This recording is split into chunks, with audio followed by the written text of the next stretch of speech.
So, hello and welcome. My name's Steve DeBell, and today I'm speaking with Leni Morrison on Discovering Your Mastery, Unlocking Hidden Codes Within. This is the book. And Leni is a fully certified Awakened Academy spiritual life coach, vibrational energy healing practitioner, a musician, and new Earth Ascension guide with a great Irish wit and charm, as you'll no doubt find out. And this book is written by Leni and Juliana Raymond, and they combine nearly 50 years of research, life experience, and healing interventions to deliver a unique message of light. And the book is on Amazon. There it is, and we'll find out more about that in a minute. So, hi, Leni. Hi, Steve. How are you? Great to be here. I'm good. We met in Glastonbury about 5 years ago, maybe, I think. Now, I knew you were a musician, but I didn't know so much that you were kind of a healer and spiritual author. Can you say something about your journey? Because I think your early life was musician. How did you transition from musician to what you're doing now? Oh, I don't know. I suppose life throws experiences at you, and I suppose at the core of everything, you always know, I think anybody who's on a certain or in a certain point of their soul's evolution, but even just without all that language, you kind of have this innate, how shall I say, knowing. Yeah. That is your innate, really, that you have something big to do. And I thought it was through music, but maybe it's through music and through healing, through just being around people, just working with the light that we all are. So yeah, I won't lie. I thought I was destined to be a huge rock star, but the rocks are crystals now, it seems. Oh, I just okay. thought of that there now off the cuff because of my Irish charm. But, so it's been a really interesting journey so far, I've got to say. But from the get-go, I think I've always just felt a bit connected to something. So music has been a magnet, but healing, I think, has always been the quantum tapestry. Always from the first breath, it's been knowing that there's something greater to be here for and to do. So I suppose music is just an extension of your spiritual voice, because it's sound, really, isn't it? And sound Yeah. that's a lot where a lot of my healing is through sound, because just throughout a session, maybe I'll start using sound and it'll just be very spontaneous. It's like, okay, suddenly I need to make this sound, and that will decode something in who I'm working with and release something. So I think that the music has been hand in hand part of my journey, for sure. I checked some of it out on SoundCloud. It's fantastic. I love it, actually. Oh, thank you. Yeah, I Thank you love it. very much. Yeah, well, if it helps open a few, I don't know, I guess it's supposed to, any song I wrote was always from personal experience. So I think the music is healing as well, even though it might not have been sent out into the world that way. The intention behind it is there's a story for everybody, right? Or there's a Yeah. healing to be released in everybody's story. Oh, And there you absolutely. go. Yeah. Yeah. So your book is packed. I mean, there's actually so much in there that I was thinking, well, where do I start, really? Because I I know, could, right? You there's, just close your eyes and go, you yeah. know, what's that bibliomancy, where you just, wherever your finger goes, that's where you're supposed to start. Maybe we should do that. No, Well, no. let me start at one of the first stories you shared was around generational heritage. You say we all carry generational heritage that's woven deeply within each strand of our DNA. When you acknowledge the lives of your kinfolk, it helps you make sense of your own blueprints. I think you made a story in there about your great grandmother Yeah. and this release with the butterfly. Do you remember that story Oh, in the book? so shall I share that story? Yeah, yeah, It's just really stunning. Throughout my life, especially mostly my teenage life, I had this feeling of, and again, I didn't have the language around any of this because you're just so innocent, but I had this feeling of somebody, something, somewhere in my field was trying to connect with me. So I always had this image of this woman trapped behind glass or ice. So I kind of let that was somewhere playing in my field, if you will. And yeah, then when I was about 16, I used to have a lot of adventures up in our attic in our house in Wexford, the family home. Anyway, I came across all these newspaper clippings about a story of these people, and then I realized they had the same name as me. Anyway, and I asked my grandmother about who these people were and were these actually my folk, my kin. Um, and what happened was great my great grandmother Bertha, she went out to Switzerland. She got tuberculosis. There's many layers in this story, so I'm trying to just Yeah. um, maybe not get too emotionally involved and just share it as it is. But she went out to the sanatorium, which was a place for breathing at the time, nothing to do with a mental issue. Um, so she went out to sort of similar to what they would have called the Magic Mountain out in Switzerland, but disappeared Yeah.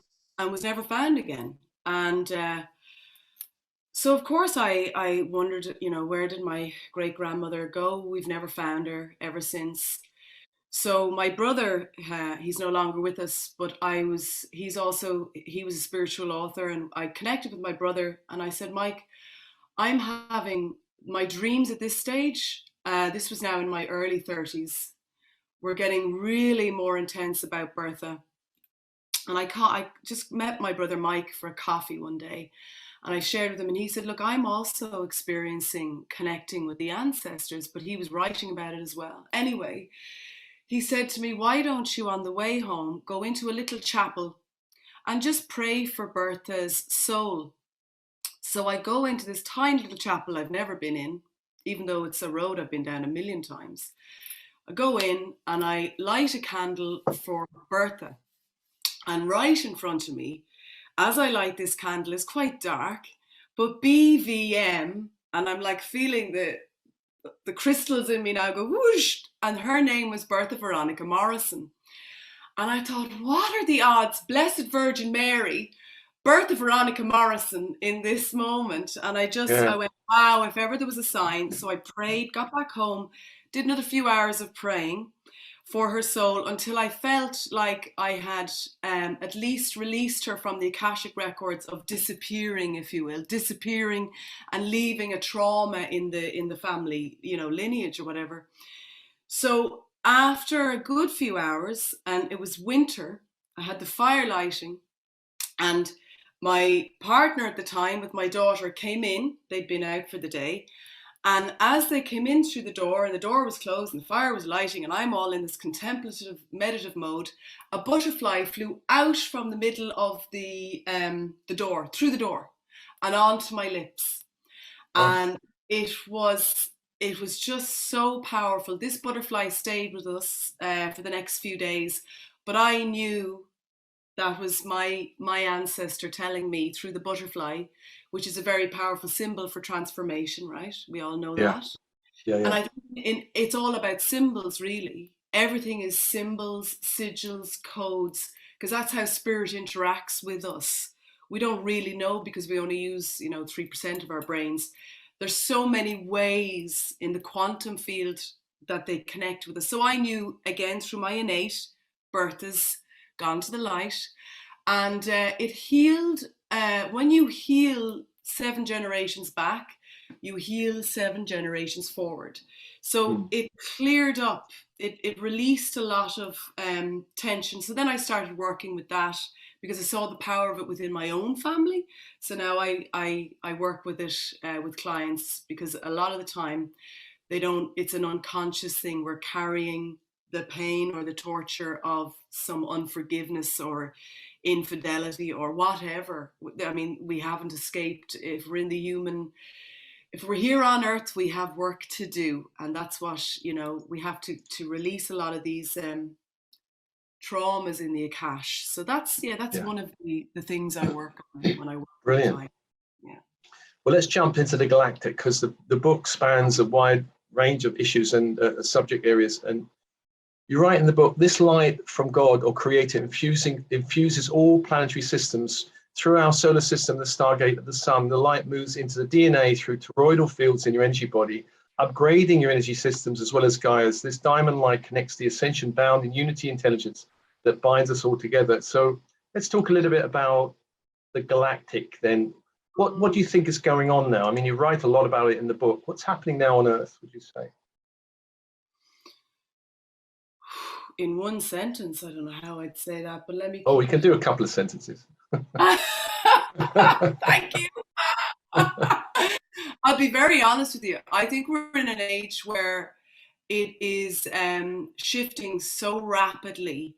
So one moment you could have an idea, and then the next you'll be given a new light will come in, and you'll see it a different way. So what I say right now could change again in a couple of minutes, that kind of thing. So what I think at the moment, right now, in this now time, is that we are being given massive opportunities to release matrices of individuality and come into unity consciousness. And I think we have to go through this journey, not as gods and goddesses, but as heart to heart, sweet souls on a journey together. And I believe that when we come back into that sense of a kind of a togetherness on this planet, untold miracles will happen. But unfortunately, what I feel is right now, we've been so polarized for so long that these beautiful galactic cosmic energies that are, the solar codes, all of the coding I work with, that are, really in earnest trying to help us humans ascend, these energies that are coming from above and below, all the heavens above and all the heavens below. Us humans are now getting, in our human experience, we're getting opportunities to access our shadow as well as our angelic or our galactic. And it's choosing now, I believe, the love frequency, the Christos, the light that's in our hearts. And I believe these codes that are coming in from not only the solar energies, but also from Gaia, from everywhere. I mean, I think these codes are coming through every single force of nature, and we have a choice to receive them. And so my premise, or my hope, my wish is that we release within us all of these personalities that we have to be or do something, and just become one with nature again, whether that's through our connection with the stars, through nature, through the ancestors, the deep lineages we all have.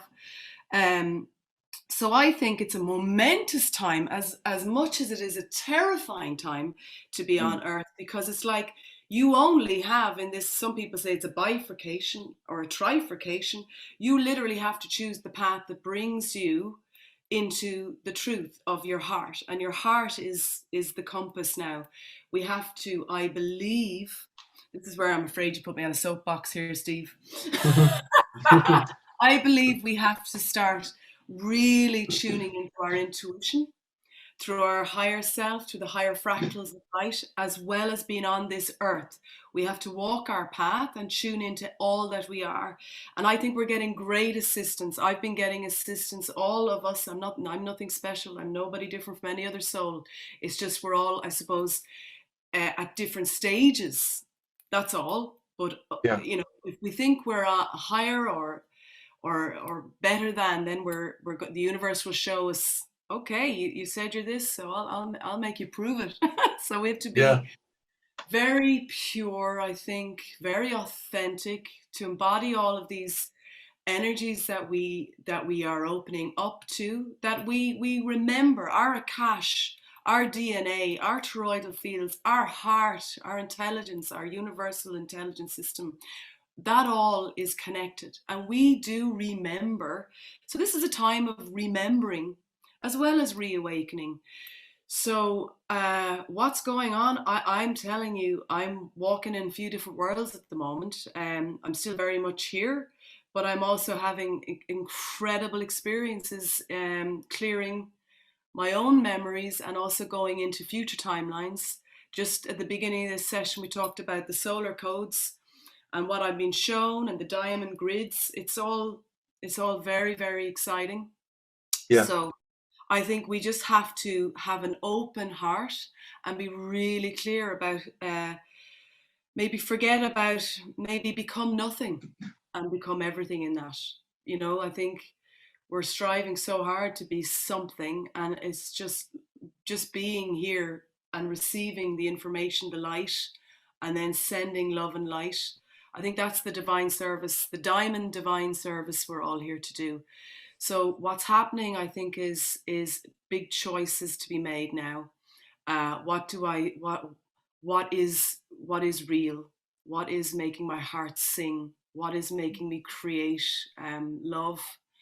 And I think I'm just here to listen and respond, hopefully, and keep the vessel clear with whatever way that is, through meditation or being just sitting on the earth, just doing whatever you need to do to connect through the heart, But I mean, our root chakras have moved into our hearts. We've gone through this massive, like, as I said, the upgrading of all these systems is phenomenal, and it just keeps mutating, changing constantly, because more of us are connecting to the Christos light on this planet. The diamond tribes, the emerald codes, the amethyst order, everything is flashing awake now. So what do you want to choose? So I think it's that, along with bazillion other things. Well, I know when I read in your book, you talk about the 12 DNA strands being awakened and the infusion of diamond light and emerald codes, which will help us with cosmic Christ consciousness and avatar consciousness. I know in the book you mentioned Lisa Renee. I know of Lisa Renee, and she talks a lot about emerald codes. Can you explain to people who don't know about it, what are these codes? Well, I believe it's any type of light, to be honest. I happen to call it emerald, but for you it could be amethyst, for another it could be a different type of crystal. For me, it is very much connected to what's coming from Gaia as well as from the cosmos. So I got a sense of, after the experience I had in 2017, which I had a huge light body activation, where I saw the crystalline chromosomes waking up in me. And I wondered, I watched myself almost from above, looking at my physical body change into a crystalline diamondized body. But the essence behind it was that this is a type of coding, a type of emerald coding. And I just went, okay, that's fine. That's fine. I didn't question it. And it just felt like, again, that this was something, this was going to lead into something. Then I go to Glastonbury and I have this experience, and through this mystery of light, I know that this type of coding is emerald codes. I don't know why. Then I find out that the emerald founders, with this ancient order of sort of like the first ones that seeded the souls on Earth, they placed inside of each new soul an emerald into their hearts. And that emerald light is what shines out to help us navigate through the darkness on this earth. So the codes are, I believe, I don't know, it's like I'm remembering somehow. I actually don't know how I know what I know, Steve, but I believe that the codes are connected to that emerald through the emerald founders of the beginning of this time, and that they're reawakening now through our diamondization, through our crystallization, through these crystal children, through the new sun force around this earth. I believe we're all getting an opportunity to access all types of codes, whether they're emerald, diamond, sapphire, ruby, amethyst. I just happen to have a connection, which I'm sharing with people, that has, for me, really healed my trauma, really helped me heal others.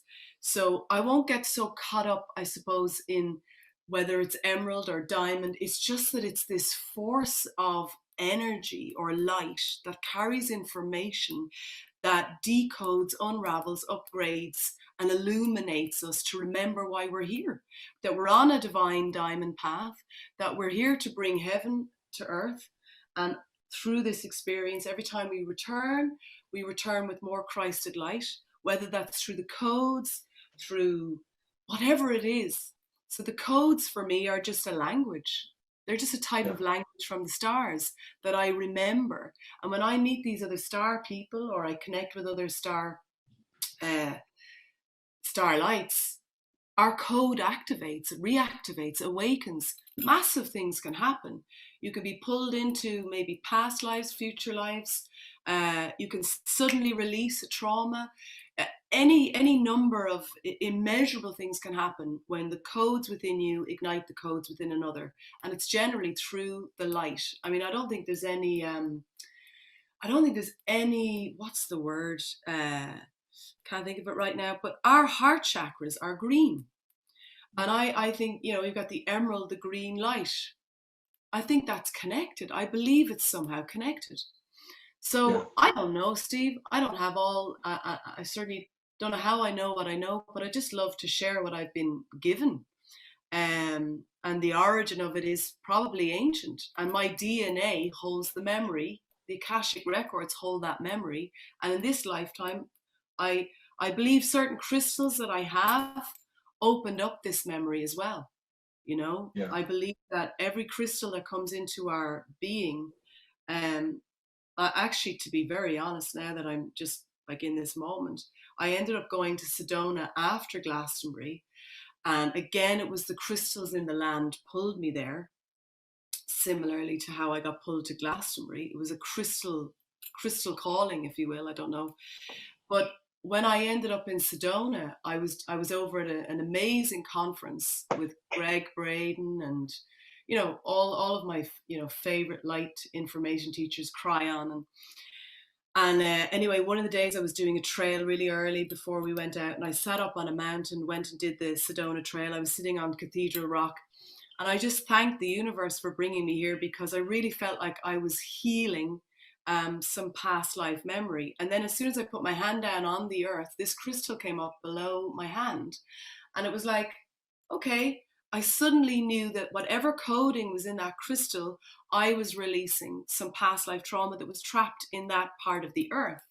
So I really feel we're guided to be where we're meant to be, to heal trauma in us, because we are the land, and trauma in the land. And once we heal that trauma in us, we heal the trauma in the land. We also do a major healing, you know, in the planetary karma. So I believe it's all one ultimately, whether we label it this or that, it's actually all one. We're all here to help serve light and be light. So whether it's through codes, crystals, whatever, it's one thing. It's one love, one world soul, one world consciousness we're all striving to get back to. However we get up that mountain, whether it's on a pair of skates or with a ladder, we'll get there. Whether it's through these codes, you know, but you know, I just want to share how it's helped me, because it's massively helped me. You know, this light information has massively helped me. Yeah. Well, let me. This is the book, Discovering Your Mastery. You wrote it with Juliana Raymond, and it's quite extensive and comprehensive. And I've only read part of it, you know, a good chunk of it. But already I was thinking, what am I going to ask you? There's so many things to ask you. But do check. Do check the website of lenimorrison.com. The link will go out with this podcast. And Leni, wherever you are in the world, you have to spread that Irish magic. Absolutely, like diamond fire going out all the way. Thank you so much, Steve. It's been amazing to chat to you. Thanks, Leni. It's been gorgeous. Till next time. Till next time. To be continued. Loads of love. Bye. Thank you.